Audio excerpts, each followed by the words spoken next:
Salam alaikum les amis. On va essayer de se faire un petit débriefing ensemble après ce match Kenya-Comores. Donc dites-moi dès que vous arrivez, on va essayer ensemble d'échanger, de se faire un petit débrief. Vous et moi ensemble, supporters des Sélakantes. On va parler un peu, on va essayer de se défouler un peu sur cette rencontre. Ce qui a marché, ce qui a moins bien marché. Nos guerriers, nos Sélakantes, quel était pour vous, même s'il est évident, l'homme du match, le fait du match. Voilà, on va essayer d'échanger ensemble. Voilà, allez, je vais prendre la petite ardoise de mon fils.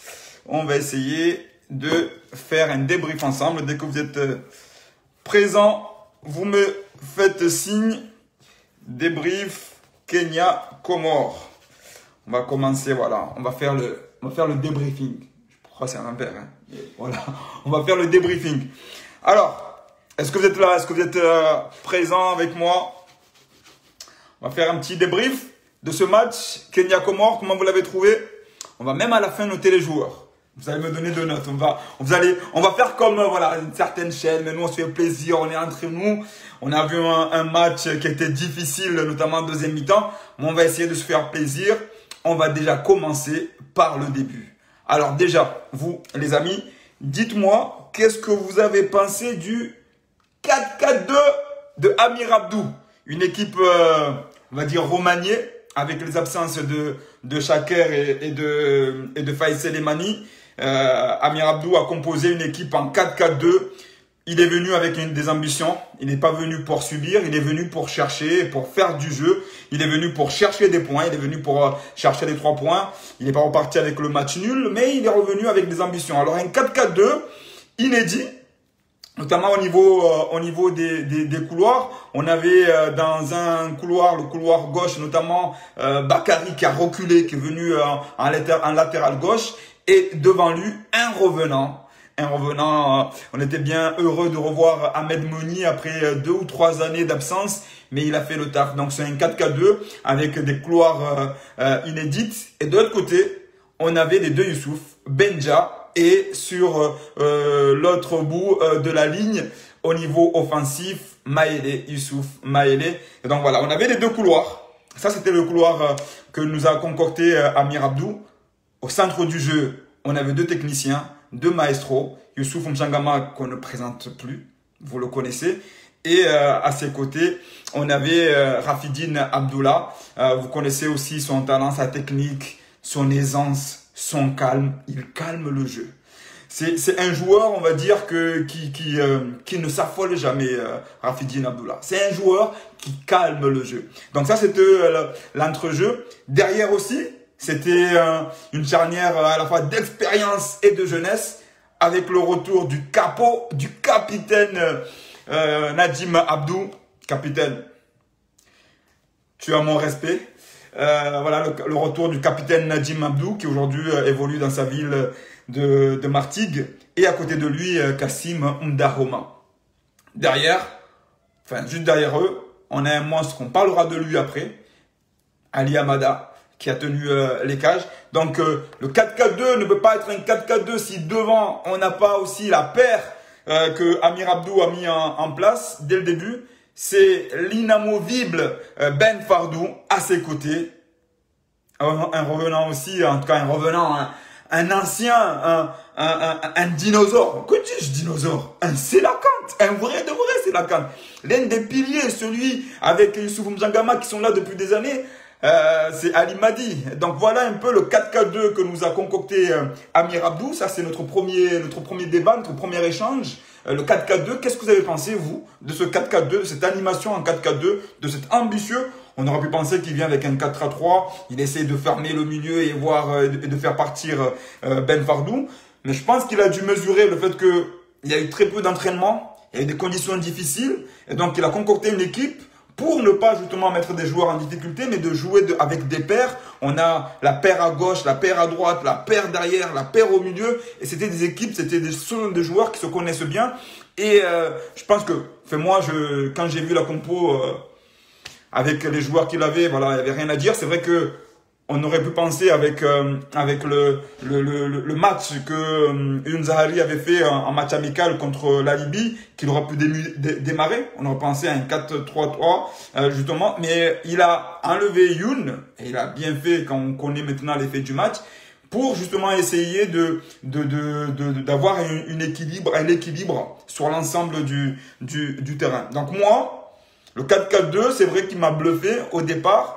Mais voilà, il est venu de manière ambitieuse. Donc, alors Mohamed Khalid me dit, ouais, le 4-4-2 était génial, surtout pour défendre, même pour attaquer. C'est-à-dire que si on regarde le début du match, le début était assez équilibré. C'est vrai que je crois dès la 5e minute, Ali Amada fait un arrêt magistral, il va chercher la balle. C'est pas un arrêt avec le réflexe, hein. C'est un arrêt qui va chercher, il lève la main pour détourner la balle. On est au début du match et s'il ne fait pas cet arrêt-là, c'est vrai que déjà, peut-être ça aurait pu être difficile, mais il fait, dès le début, Ali fait un arrêt. Derrière, après, donc on n'est pas tellement inquiété. La défense, elle tient. On a tendance surtout souvent à regarder les premiers ballons de la défense, comment se comporte le milieu. Et les premiers ballons, on a un Kassim qui est incisif sur le ballon. On a un Najim qui gère, qui contrôle. Et au milieu, c'est le calme, c'est la sérénité, ça joue. Et à ce niveau-là, on sait qu'on a aussi un tireur d'élite, Youssouf Mchangama, qui depuis quelques années, aussi bien en Ligue 2 qu'avec l'équipe nationale, il peut faire des étincelles. À ce niveau-là, on a vu que l'équipe était équilibrée. Elle ne s'affolait pas, malgré les manques, elle ne s'affolait pas. On voyait même ceux qui venaient de rentrer, qui prennent directement leur marque. Mais il faut aussi parler d'un élément qui est essentiel au football, c'est le terrain, les amis. Le terrain, mais c'était une catastrophe ce terrain. Dès le début, on voyait que ça n'allait pas tenir, que c'était pas un terrain où on allait avoir du beau jeu. Donc, c'est vrai que le terrain, dès le départ, c'est peut-être, allez, je veux dire que quand on joue à l'extérieur, qu'on arrive, que le terrain n'est pas très très bon, et qu'on a derrière un public qui pousse, généralement, c'est favorable à l'équipe qui se déplace. Bon, là, il n'y a pas de public. Mais nous, on sait qu'on est des joueurs de ballon, on aime jouer au ballon, on aime taquiner le ballon, on aime avoir un petit billard pour pouvoir distribuer. Bon, là, on n'avait pas ce billard-là, mais l'équipe, le 4-4-2 d'Amir Abdou, était en place. Et on avait même eu l'occasion, avec quelle occasion, les amis, quelle occasion de Ali Madi sur une percée de Ben Fardou qui perd le ballon, qui tombe, mais c'est derrière Ali Madi récupère le ballon, il se trouve nez à nez avec le gardien, nez à nez, en face à face. Et malheureusement, il le croise trop. Et c'était, je pense, l'une des premières actions qui allait ensuite débloquer un peu nos joueurs. Donc voilà un peu le 4-4-2 qui a parfaitement tenu le coup. Et là, maintenant, on va parler justement d'un joueur qui a fait... vous allez penser, voilà, de qui on va parler. On va parler d'un joueur qui a marqué bien sûr ce match, dans le bon comme dans le mauvais, mais bon, on va discuter, c'est Youssouf Mchangama. Voilà. Notre numéro 10, Youssouf Mchangama, donc c'est le joueur le plus capé de notre sélection. Il est là depuis le début, depuis 2010, depuis 2011, dans les moments les plus difficiles, il est là. Et aujourd'hui, il porte non seulement ce milieu, il a pris une dimension supérieure. C'est devenu un cadre, non seulement dans l'équipe nationale, mais aussi dans l'équipe où il joue aujourd'hui en France. C'est un cadre. Il a eu un petit moment difficile après le retour en match amical où il avait été touché, comme vous le savez, par le Covid. Donc on aurait pensé qu'il était un peu en méforme, mais on connaît Sagnac, on connaît la volonté d'un Youssouf Mchangama, même sans jouer depuis 2 ou 3 semaines. On savait qu'il allait venir avec détermination, et c'est aussi un joueur de vestiaire, hein. Il n'est pas simplement leader technique sur le terrain, mais c'est aussi quelqu'un qui galvanise, c'est un meneur d'hommes, c'est quelqu'un qui est là aussi pour essayer d'amener l'équipe vers le haut. Et on sait aussi que aux abords de la surface, et même plus loin, quand il a le ballon, quand on lui remet le ballon, ça peut faire mouche. Et là, il y a un coup franc vers 20e minute de jeu. Positionne le ballon, il tire, et là, ça fait mouche. Et là, ça fait 1-0. Et là, on sait que ce 4-4-2 dont on a parlé, qui peut se transformer aussi quand on défend en 4-3-3, parce que ça, Amir Abdou sait faire. Amir Abdou sait gérer avec ses joueurs la manière de défendre et d'attaquer. On savait qu'à ce moment-là, avec ce 1-0, on était sur la bonne voie. On était surtout que les Kenyans n'étaient pas assez dangereux. On les voyait timides. Ils rataient beaucoup de ballons. Ça partait en touche. C'était vraiment, techniquement, c'était très très pauvre de leur côté. Nous, on gérait, ça contrôlait très très bien. Et on n'avait pas à nous inquiéter. Il n'y avait pas d'inquiétude à se faire. Alors, je ne sais pas si vous vous souvenez, mais je crois que c'est en 2014 où on avait joué contre le Kenya. Il y avait encore quelques joueurs de notre équipe, mais aussi bon, de l'autre côté, il y a Wanyama qui est toujours là, qui est un joueur formidable, même s'il a plus le niveau qu'il avait il y a quelques années. Mais encore chez nous, il y a les Kassim, il y a les Najim Abdou, il y a justement Youssouf Mchangama, il y a les Ben Fardou, je ne sais pas s'il était déjà là, mais il y avait Youssouf Maélé qui était déjà là. Donc vous voyez qu'on a une équipe qui a commencé très longtemps, depuis très longtemps, qui se connaît. Il y a Youssouf Mchangama, bien évidemment, il y a Ali Madi. Ce sont des joueurs, ça me rappelle, c'est ce match-là qu'on avait perdu 1-0 chez eux. Mais aujourd'hui, les Kenyans étaient prenables. On sentait que ce match-là, notamment après avoir ouvert le score, que le match était, que ça se déroulait comme on pouvait s'imaginer. Surtout après avoir ouvert le score très très tôt, ça permettait à l'équipe d'avoir un bloc solide, qui peut avoir un bloc bas, et on connaît la vitesse d'un Ben Fardou, on connaît la vitesse d'un Limadi, on connaît la technique de nos ailiers comme Youssouf Maélé, ou alors de l'autre côté, on avait Ahmed Moni. Donc on savait que ce score-là, à la 20e minute, était quelque chose qui nous permettait d'être solide et d'attendre de pouvoir, avec nos milieux, avec cette sérénité qu'on a au milieu et cette technique qu'on a au milieu, de pouvoir avancer. Et puis, il y a eu le fait de jeu, de coup franc pour nous. Et là, je pense que aussi bien vous que moi, nous sommes nombreux à ne pas avoir très bien compris. On peut l'imaginer. Il y a eu le coup franc qui a sifflé à notre faveur. Youssouf demande peut-être, je sais pas, j'en sais rien, j'ai pas encore discuté avec lui. On a vaguement échangé, mais je trouve que c'est sévère pour un arbitre. Jusque-là, d'ailleurs, l'arbitre, on va dire, voilà, il a tenu le match parce que il y a eu des éléments, on connaît un peu l'ambiance en Afrique, il y a eu des faits qu'il aurait pu peut-être dès le départ siffler des plongeons dans la surface, il l'a pas fait. Il tenait très très bien le match. L'arbitre à ce niveau-là, jusqu'à ce moment-là, il tenait parfaitement ce match. Il y a eu ce fait de jeu. Et d'ailleurs au niveau de la télévision, pour ceux qui ont suivi par la télévision ou sur les réseaux, on ne comprend pas, on ne voit pas de ralenti, on ne voit simplement quand Youssouf, avec véhémence, on comprend qu'il vient de recevoir un carton jaune, un deuxième carton jaune, puisqu'il avait reçu un carton jaune un peu avant dans le match. Il avait anéanti une contre-attaque de l'équipe kenyane, et donc il avait reçu, en toute logique, un carton jaune. Et là, peut-être par une protestation, il proteste contre l'arbitre, je ne sais pas si il demande un carton jaune parce qu'il estime que la faute était importante. Certes, ce n'est pas le capitaine, mais il peut y avoir discussion. Et là, je trouve que c'est sévère. Sortir un carton jaune pour ça, alors que l'arbitre sait que ce joueur-là a déjà un carton jaune. Quand le joueur n'a pas de carton jaune. Parce que nous sommes des humains, les arbitres sont des humains, c'est des gens qui gèrent. Quand l'arbitre sait que le joueur n'a pas de carton jaune, il veut contrôler son match, il veut faire descendre la tension, il veut montrer que c'est lui le boss, c'est lui le maître, il peut se permettre de se dire, ok, j'ai sifflé, c'est moi le maître, je sors le carton jaune. Ouais, ça arrive. Mais là, on sait que le joueur a déjà un carton, et c'est pas quelqu'un de véhément.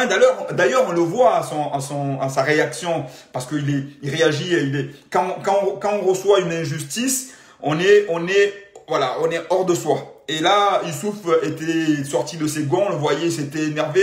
Même quand les collègues venaient le calmer, il voulait pas qu'on le calme, il voulait rester dans sa bulle, il voulait vraiment, parce qu'il comprenait pas, c'était une injustice. Et nous aussi, moi j'étais derrière mon écran, j'étais bouche bée, je comprenais pas.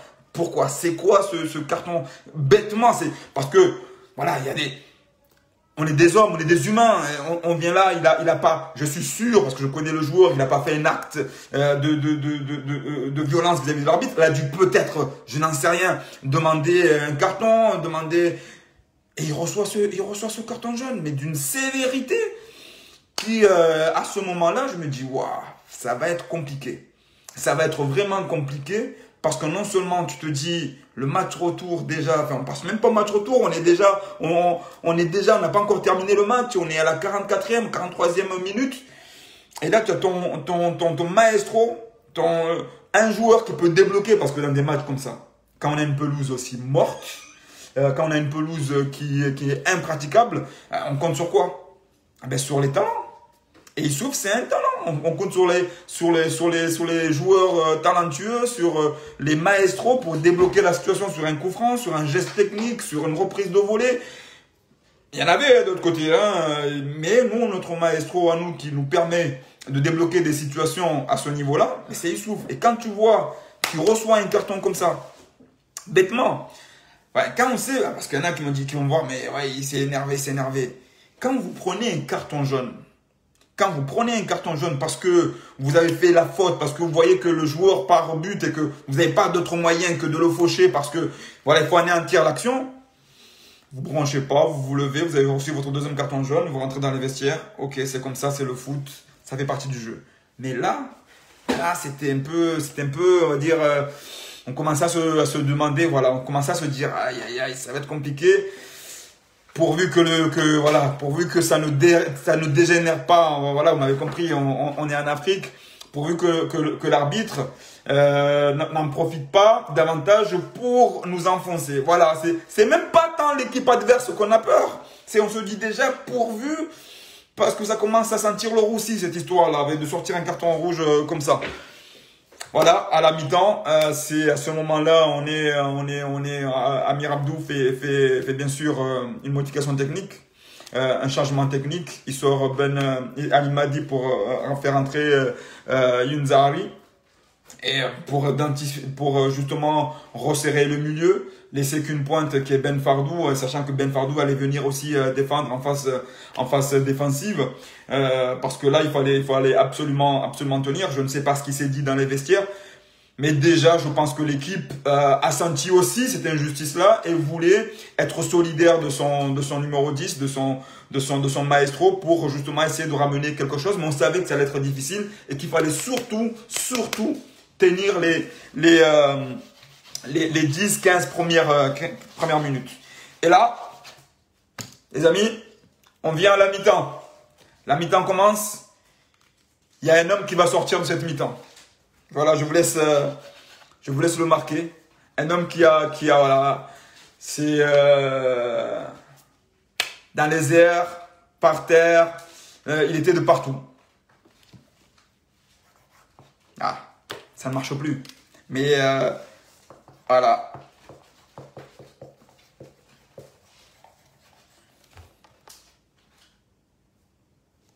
Je vais même faire comme les enfants. Je vais mettre un cœur.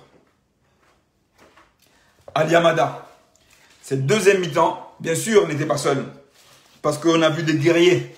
On a vu 10 bonhommes sur le terrain, 10 guerriers, 10 mecs qui ne voulaient rien lâcher. Mais derrière, ils étaient aidés par le dernier rempart, par un gardien qui était survolté, qui ne voulait rien laisser passer, qui voulait rien laisser passer. Et on peut dire que ce soir, ce point-là, bien sûr, tout le monde le partage, mais Ali, ses deuxième mi-temps, il a été héroïque.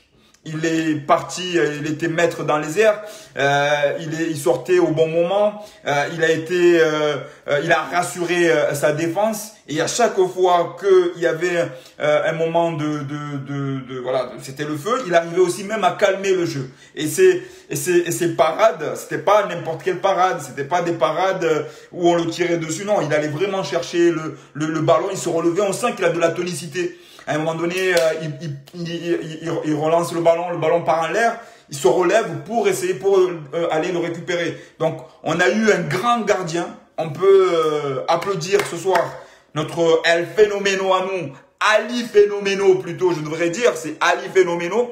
Notre Ali Phénoménaux, c'est Ali Amada, qui a fait un match gigantesque, qui a écœuré les joueurs kenyans. Et un peu aussi les téléspectateurs. Hein. Je peux vous dire qu'ils sont bien moqués de nous, hein, les commentateurs. Voilà, ils parlent français, ils parlent pas le shikomori, ils parlent arabe, hein. Bon bref, parce qu'on attendait les joueurs parler et les commentateurs étaient là pour un peu se moquer de nous, comme quoi voilà tous les joueurs ils viennent de France, bon bref, on va pas parler de ça, mais voilà ils sont bien donnés, ils sont bien un peu moqués de nous, ils pensaient que voilà on allait s'en prendre peut-être 3 ou 4 à la deuxième mi-temps, mais on a eu un gardien qui a sauvé les meubles et derrière on a eu aussi le capitaine, Nadjim Abdou, qui était solide. Younzari qui a fait une très belle rentrée, qui est parti sur tous les ballons, qui même des fois dézonné pour aller donner un coup de main parce qu'avec sa fraîcheur. Donc on a eu justement un joueur qui était préservé en première mi-temps, qui a pu rentrer, qui a pu ramener sa fraîcheur, qui a pu faire en sorte que le bloc est resté solide. Parce que malgré tout, jusqu'à ce premier but, le bloc était vraiment solide. On pouvait même avoir des occasions pour marquer ce second but si on avait un peu plus d'allant, de vitesse, si le terrain aussi permettait cette pratique footballistique, ce qui ne permettait pas du tout d'avoir des contre-attaques. Mais le bloc est resté solide. On a eu une charnière centrale qui est resté soudé. Quand Ali n'arrêtait pas le ballon, c'était un pied du capitaine, c'était l'autre, c'était Kassim Mdahouma qui mettait de la tête. Voilà, on avait un bloc qui était solide. Bien sûr, on a eu peur quand à la 65e, 70e, le but est marqué. On se dit, il reste encore 35 minutes. 35 minutes, il va falloir serrer les dents. Il va falloir être costaud. Et ils ont été costauds. Donc, ils ont été costauds. Ils sont pas craqués. Ils sont pas partis à l'abordage. Tout le groupe a été solide, a défendu. On a eu, je vais aussi parler de Saïd Bakary qui a fait un poste, qui a joué à un poste qui n'est pas le sien, qui n'est pas latéral, hein. Saïd, c'est un attaquant, mais il a fait le taf, même si quelquefois il a été un peu débordé parce que il n'a pas le mécanisme d'un latéral, mais il a fait le taf. Et je pense qu'au-delà du contenu, c'est la mentalité, c'est l'état d'esprit. On a une équipe avec un état d'esprit, voilà, comme on dit, voilà. Ils ont eu la rojognesse, comme on dit dans certains pays. Et donc voilà, on a eu une équipe qui était soudée, qui était solidaire, qui ne voulait surtout pas lâcher et qui voulait aussi, parce que j'imagine et je me mets à leur place, faire porter, c'est difficile ce que je vais dire, mais ils ne voulaient surtout pas faire porter une défaite à Youssouf Mchangama. Parce que je pense que ça aurait été très dur pour lui, à la fois si on avait concédé la défaite et ensuite de ne pas jouer le match suivant. Et donc déjà, si on avait réussi à préserver cette victoire, ça aurait été, voilà, je pense qu'on aurait fait un grand pas. On parlera après de la qualif, hein, du chemin qui nous restait à parcourir. Mais je pense qu'on a eu une équipe qui était très solide et qui ne voulait surtout pas lâcher et qui ne voulait pas faire porter une défaite, si défaite il devait y avoir, à notre numéro 10, Youssouf Mchangama, qui devait bien sûr refaire le match dans sa tête, cette action, cette litigieuse qu'il avait eue juste avant la mi-temps, qu'il a valu son carton jaune. Donc, l'homme du match, voilà, il est même plus à définir. On parlera individuellement des joueurs après, mais l'homme du match, il est même plus à définir. Ali Amada a été au-dessus. Il a été de tous les combats. Et quand on regarde au coup de sifflet final, avant de revenir au coup de sifflet final, il y a eu aussi un changement qui a été assez bénéfique et qui a apporté du physique derrière. C'est celui de Kassim Abdallah. Quand il est rentré, voilà, Amir Abdou a senti certainement qu'il fallait donner de l'intensité. Il a sorti quelques joueurs, il a densifié le milieu, il a sorti des attaquants, il a densifié le milieu et derrière il a mis de la taille, il a mis du Kassim Abdallah pour justement donner un peu plus de force, donner un peu plus de taille parce qu'on savait qu'il allait y avoir des centres, qu'il allait y avoir des corners, qu'il allait y avoir des coups francs et qu'il fallait avoir un guerrier, un joueur d'expérience, un joueur de taille pour essayer justement de sortir ces ballons-là. Et quand bien même, sur une sortie aérienne, Ali n'a pas saisi le ballon comme il fallait, derrière, on a vu la solidarité de l'équipe. Comment Kassim il s'est jeté sur le ballon, Kassim Dahoma il s'est jeté sur le ballon pour empêcher le joueur de le reprendre dans la cage. On a vu aussi à un moment donné Wanyama dans la surface amortir, mettre un petit plat du pied même si c'était léger, mais on a vu la hargne du capitaine Nadim Abdou venir couper ce ballon sur la ligne. Donc il y avait un état d'esprit qui a fait plaisir à voir. C'est un état d'esprit qu'on a envie de voir et qui nous dit, bon voilà, on est sur le bon chemin. Même si on n'est pas encore arrivé, on est sur le bon chemin. Il faut que les joueurs gardent cet état d'esprit. Il faut que les joueurs, il faut que tout le groupe, que toute l'équipe garde cet état d'esprit. Dans quelques jours, il y aura un match retour. Ce match retour-là, déjà, il peut être décisif. Si sur ces deux confrontations, on arrive à prendre 4 points, je pense que le coach, le staff, les joueurs signent de suite. Sachant qu'après, il y aura encore un match à la maison contre le Togo et un dernier match à l'extérieur en Égypte. Donc, du coup, ce match à venir là va être capital, va être assez important. Donc, je pense que là, avec ce match nul, on a vu à la fin de la rencontre, c'est là où je voulais en revenir, on a vu à la fin de la rencontre la réaction des joueurs kenyans et la réaction des joueurs des Sélakan des Comores. C'était pas du tout la même réaction. On savait que ce point n'avait pas la même saveur d'un côté comme de l'autre. Ce point avait une saveur presque de victoire pour nous, parce que jouer à 10 contre 11 pendant toute une mi-temps et tenir et ramener ce point, ramener vers la hargne, avec la rage, avec cette abnégation, ramener ces points, c'est presque une victoire. Ça va sentir en termes de récupération, il n'y a pas mieux. Il n'y a pas mieux parce que il y a eu un sursaut d'orgueil, il y a eu une flamme qui est née. Et comme je vous dis, quand vous sentez une injustice, parce que pour moi, c'est une forme d'injustice ce qu'a subi Youssouf Mchangama, ce carton jaune assez sévère, même si on ne sait pas encore, hein, moi je n'ai pas vu d'image, je n'ai pas vu de contestation, je vais peut-être échanger un peu avec lui, certainement pas ce soir, on va le laisser tranquille, mais dans les jours à venir. Mais on a senti une équipe qui s'est soudée, on a senti un groupe qui s'est resserré, et cet état d'esprit-là, voilà, c'est comme une victoire. Maintenant, il reste un match retour. On va en parler dans les dernières minutes. Mais je voudrais voilà que vous me dites, vous, chers amis, quelle a été votre réaction, les joueurs que vous ressortez de cette rencontre. Bon, on a parlé de Youssouf Mchangama pour son but. On a parlé de Ali Amada. Moi, je mets dans le trio des joueurs, je mets dans le trio, je mets le capitaine Nadim Abdou pour son retour, pour sa sérénité. Voilà, moi c'est le trio des joueurs qui m'ont que je révèle dans ce match. Mais pour moi c'est l'ensemble des joueurs que je voudrais féliciter, aussi bien ceux qui ont démarré que ceux qui sont rentrés. Mais on sent qu'aujourd'hui on a, au-delà d'une équipe, d'un 11. Parce que c'est vrai, quand on a des joueurs, quand on a un joueur par ligne, des joueurs par ligne et qui manquent d'envergure, parce que derrière vous avez Chaker, au milieu on avait Fouad Bachirou, qui est un poumon du milieu de l'équipe nationale, et quand à l'attaque vous avez un Faïs Lemani qui vous manque et que malgré tout vous avez cet état d'esprit, là vous êtes serein. Là vous vous dites voilà, on a une équipe. Parce que vous pouvez avoir des individualités et ne pas avoir d'équipe. Là on a une équipe. On a une équipe qui est solide, on a une équipe qui est à même de pouvoir aller jusqu'au bout pour pouvoir nous ramener cette qualification historique. On y croit, on va continuer à les encourager. Alors, qu'est-ce que nous dit allez, Ben Djaloud? J'ai oublié Ben Djaloud. Non, je n'ai pas oublié, c'est vrai que Ben Djaloud a fait son match. Ben Djaloud, c'est un joueur qu'on connaît avec ses qualités. C'est un joueur à la fois technique et physique. Sur son couloir droit, il s'est pas laissé beaucoup déborder.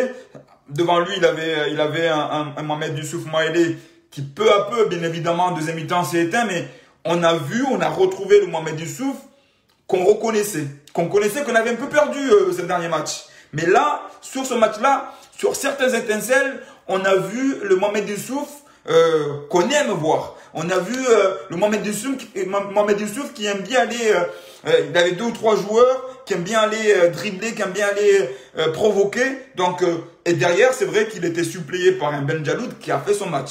La plupart de nos joueurs, et quand on amène ce score, c'est que le joueur, chacun des joueurs qui va sortir de ce match-là, bien sûr, a fait son match.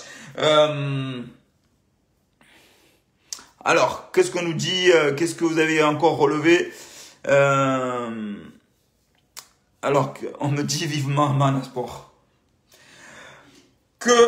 Voilà, on parle souvent de cela, des équipements, de pas équipements, etc. Pour moi, ça, c'est pas le débat du soir. On a été très fiers, nous, d'habiller l'équipe pendant 5 années, d'amener ce drapeau, de lui donner une identité, de donner une fierté, d'amener justement cet esprit, de se dire qu'on peut avoir une équipementier, avoir des supporters qui réclament leur maillot. Mais aujourd'hui, ce qu'on veut, c'est qu'il y ait une stabilité, que ce soit Mana, Joma, voilà, qu'il y ait une stabilité, qu'on ait des équipements, que les joueurs puissent jouir de leur équipement, parce que c'est l'objectif, hein. Nous, on est des supporters aujourd'hui. Je suis un supporter, bien sûr que c'est un long boulot, mais j'étais fier d'avoir été avec ces joueurs. Mais aujourd'hui, l'essentiel, ce qu'on veut, c'est une stabilité à tous les niveaux. À tous les niveaux, parce que c'est ce qui va permettre aux joueurs d'être bien.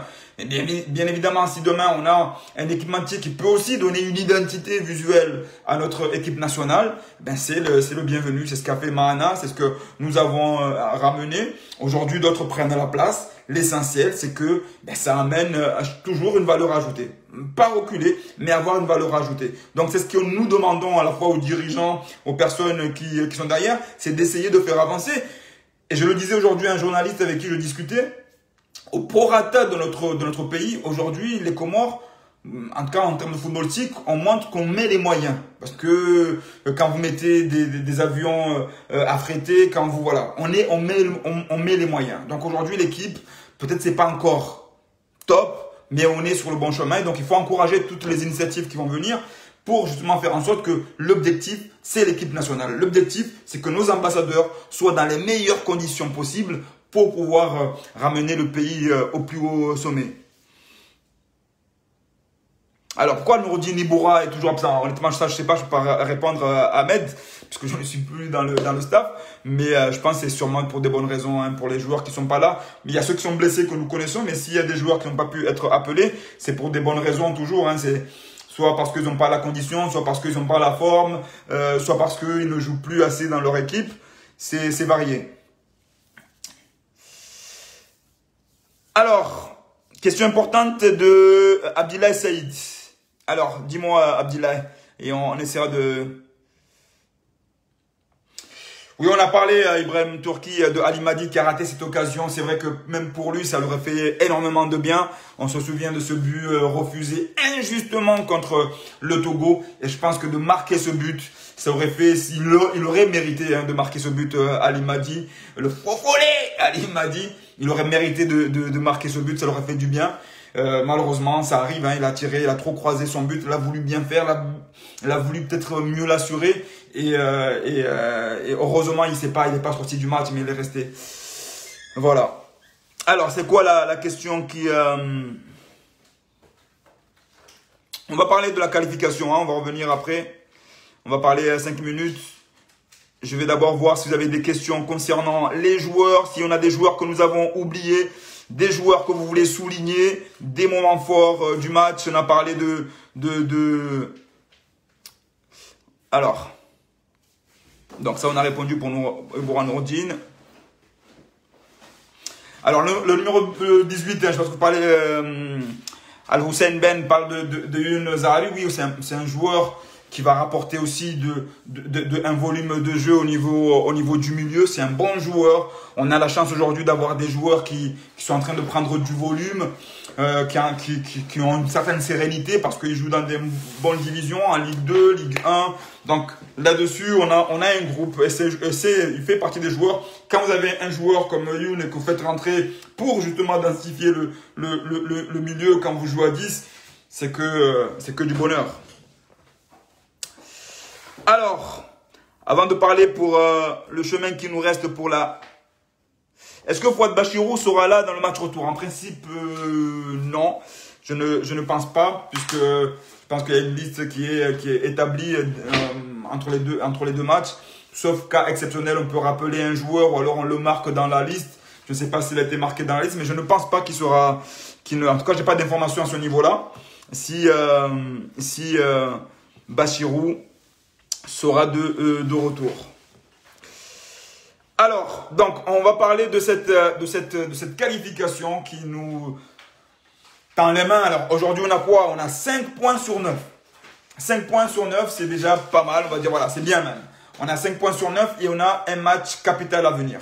On a un match capital, on a une double confrontation à venir entre le Togo et l'Égypte, qui peut aussi être assez, voilà, qui peut déjà déterminer si on vient à gagner contre le Kenya au match retour, ça nous ferait 8 points. Et si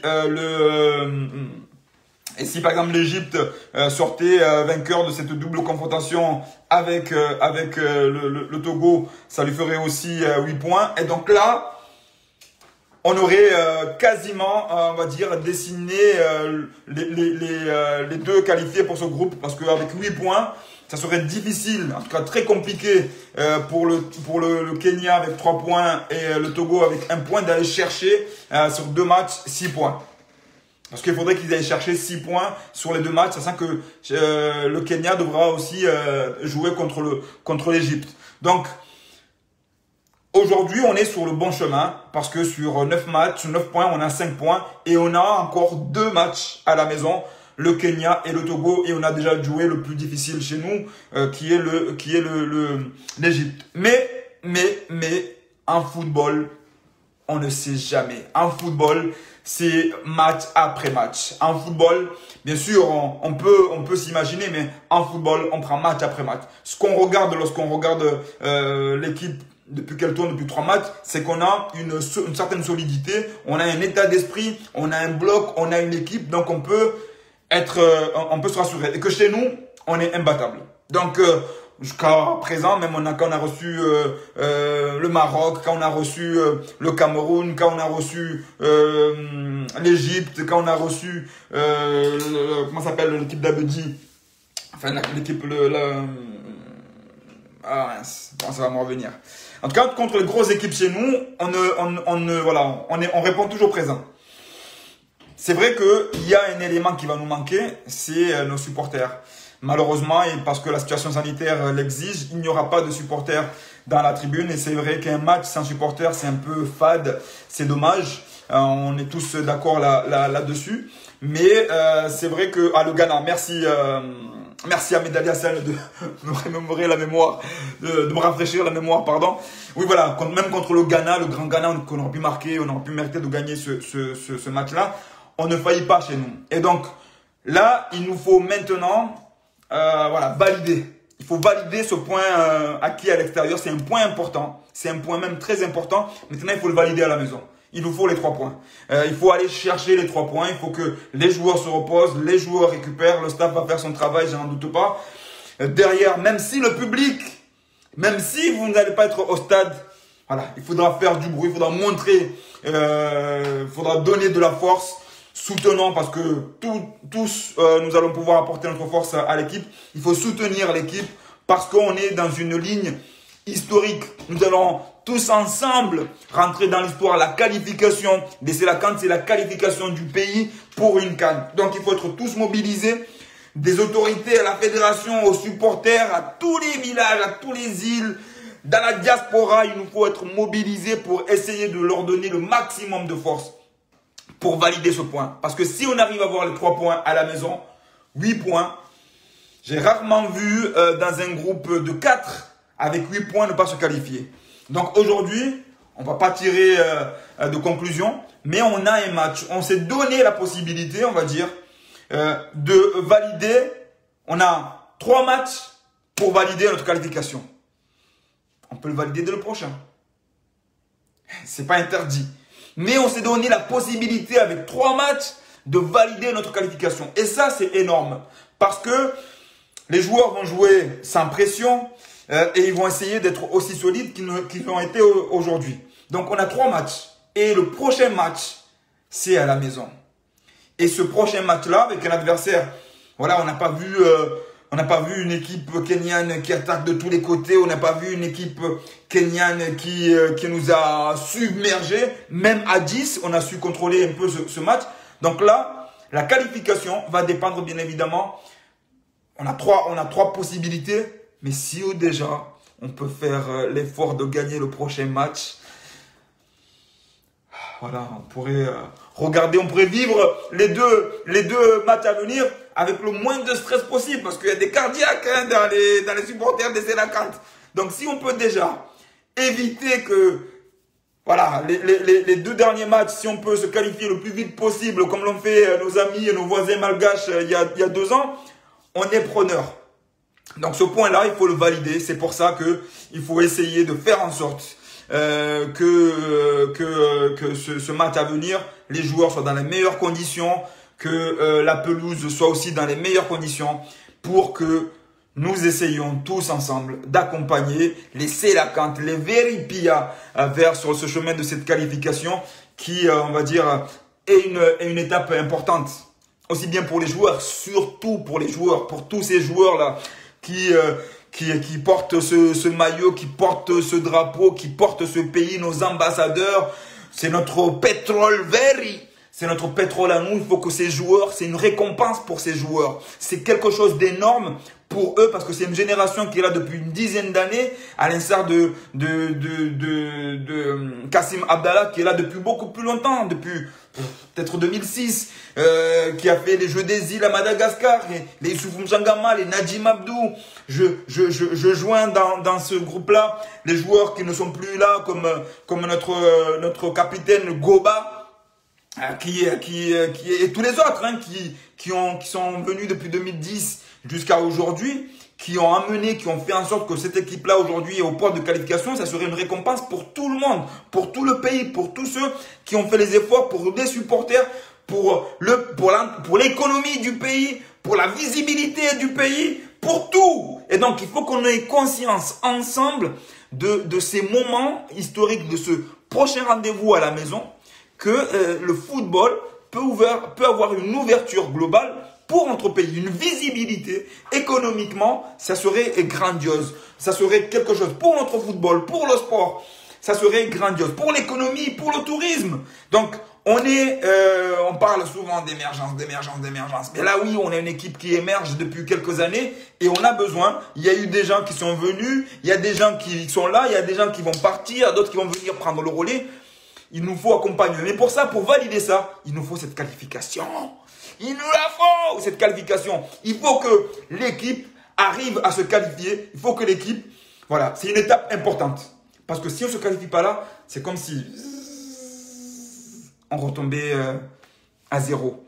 Et donc la qualification, elle est importante. Le travail que fait Amir Abdou avec son staff est très important. Il faut les encourager, les soutenir par tous les moyens. Parce que c'est comme ça qu'on va pouvoir ensemble marquer l'histoire comme des Sélacantes. Voilà les amis. Voilà pourquoi il nous faut continuer à être solidaires. Ceux qui doivent faire les doigts au maximum pour que notre équipe puisse être tranquille pour les matchs à venir. Voilà. Alors, avant de nous quitter, en tout cas merci encore, hein, vous êtes très nombreux à suivre ce débrief. On a parlé du 4-4-2 ambitieux d'Amir Abdou qui, même à 10, a pu, bien sûr, il a remanié après, mais en tout cas, il est venu avec des idées, avec une idéologie, avec ambition. Il n'est pas venu pour fermer le jeu, il est venu avec ambition et on voit au fil des années son évolution.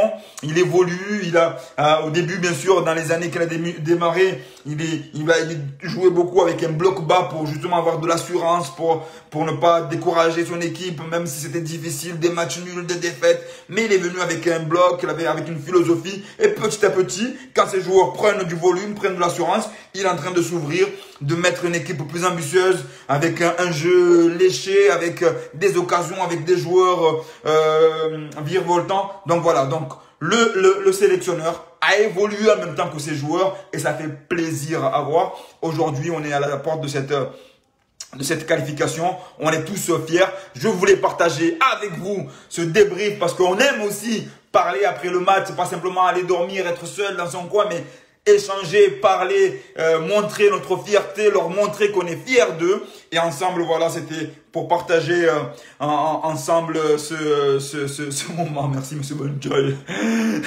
Non, je vois Benjaye, il est meilleur que moi. Lui, il est dans le tranquille, pas moi. Alors, voilà, c'était pour pouvoir passer un moment avec vous, échanger, pour encourager nos Selakant, leur dire merci aussi. Merci de nous faire vivre ces moments, de les partager. On espère aussi, on fait loin pour que le prochain match, on puisse voir ça dans les réseaux sociaux. J'appelle à nos amis de ORTC de faire le nécessaire parce que les Selakant, les supporters ne pourront pas être au stade. Faire le maximum, augmenter le débit, faites en sorte que les gens, partout qu'ils soient, chez eux, à l'étranger, au pays, puissent suivre ce match. Donc maintenant, demain, faites une réunion extraordinaire au RTC. Je ne sais pas de quelle manière, mais mettez le paquet! Mettez le paquet pour ce match. C'est un match, voilà. Faites une réunion au sommet dès maintenant. Essayez, mettez tous les moyens pour que les supporters partout dans le monde puissent suivre ce match-là et qu'on ne se demande pas, voilà. Il faut redorer le blason ORTC pour ce prochain match. Faites en sorte, n'attendez pas la veille, faites en sorte de nous faire plaisir. Mettez les écrans géants partout dans les villes, dans les villages, dans les villes, dans les places publiques pour que les gens puissent suivre ce match comme s'ils étaient au stade, pour qu'on entende partout comme un seul homme. Allez les Véris! Partout, de partout. Donc, s'il vous plaît, ORTC, faites le nécessaire. Vous avez les moyens, on a des gens de talent au pays, faites appel à eux s'il le faut, faites appel des producteurs, je n'en sais rien, mais faites le nécessaire pour que samedi ou dimanche, je ne sais pas quand sera le match, vous allez me le dire, samedi ou dimanche d'ailleurs, je ne me rappelle plus. Mais faites le nécessaire pour que nous ne soyons pas déçus. Faites le nécessaire pour que nous soyons tous heureux, que nous ouvrons tous, que les abonnements explosent. Voilà. Faites en sorte que les abonnements explosent. Cherchez des partenaires économiques, je n'en sais rien, mais faites en sorte que ce week-end, nous soyons fiers de ORTC. Ce dimanche, les amis, on compte sur vous, on compte vraiment sur vous parce qu'on ne veut pas rater cette rencontre. Ça peut être une rencontre déjà historique et on veut rentrer aussi l'histoire, on veut vivre l'histoire, on veut humer l'histoire, même si on aurait aimé être au stade, même si beaucoup de supporters auraient aimé être au stade, mais si on ne peut pas, il nous faut que l'équipe, la télévision nationale fasse le maximum, voilà, mobilise tout. Faut que ça soit comment dire, il faut que ça soit, voilà, une volonté nationale, voilà, il faut que dès maintenant, voilà, c'est même plus une question de ORTC, c'est une question nationale. Il faut que demain, il y ait une réunion au sommet pour que le match puisse être diffusé dans le meilleur des situations, dans les meilleurs des cas. Voilà les amis, merci encore vous criez dans la forêt, mais non, il ne faut pas être pessimiste les amis. Avec ORTC, mon cher, vous criez dans la forêt, mais non, il ne faut pas être pessimiste. Il faut être optimiste. Je suis sûr que dès demain, ils vont avoir une réunion pour pouvoir s'organiser. On va leur donner les moyens parce que aussi ils le disent souvent qu'ils ont des moyens. Il faut qu'on leur donne les moyens. Il y a des techniciens. On a vu qu'on a des gens talentueux au pays. Donnez-leur les rênes de cette production et on aura quelque chose de magnifique. Voilà les amis. Très bonne soirée à vous toutes et à vous tous. Merci d'avoir été aussi nombreux et nombreuses à me suivre à travers ce débriefing pour échanger ensemble. On espère refaire un débrief après le match retour et célébrer, Inch'Allah, la victoire de nos Selakant, de nos Veripia. Portez-vous bien, toujours avec bonheur, respect, les uns avec les autres, bienveillance. Portez haut l'amour de notre pays. Ne dénigrez pas ce pays parce qu'on a tous besoin de ce pays-là. On a tous besoin d'apporter. On a des ambassadeurs aujourd'hui qui œuvrent pour ça. Et on espère que dans les années à venir, demain sera comme rien. Que la paix soit sur vous. Et à très bientôt, Inch'Allah. Ma'an salam.